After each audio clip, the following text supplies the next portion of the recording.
Recent protests across our nation from the shooting of Michael Brown, the officer-involved shooting here in Savannah after Charles Smith was shot and killed in West Savannah. And today, students from Savannah State took to the streets in protest. Now, the Metro Police Department is reviewing protocol for future marches. WJCL's Ashley Lincoln was at today's march and joins us now with more on that story. Well, Kevin, for the most part, it was a peaceful march. Marchers did fill the streets of Victory Drive today, and some even laid down in the streets. But marchers say the message that they want to get out is that they're speaking towards injustice. People are taking justice to the streets. Peaceful protests are springing out of Missouri, Atlanta, New York, and dozens of other cities across the nation, even here in Savannah. Black Lives Matter! Black Lives Matter! Eric Gardner, Mira Rice, Trayvon Martin, countless others have been struck down, and there's been no justice for these souls.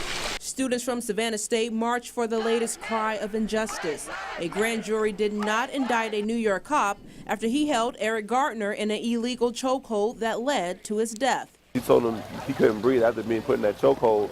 And here at SSU, you know, we're here to make a difference. We learn to make a difference.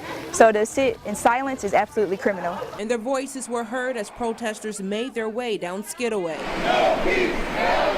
We have to take a stand because the system is broken. The system is not working correctly. By the time they hit Victory and picked up a few more marchers, the group swelled to nearly 70. The protest became what police describe as unruly, as some protesters laid down in the streets, forcing Metro Police to shut down Victory Drive between B Road and Waters Avenue. This march now has Metro Police reviewing their protocol for future marches.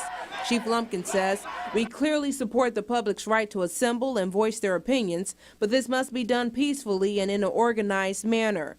A manner, marchers say. Let's stop making excuses as to why violent acts are done.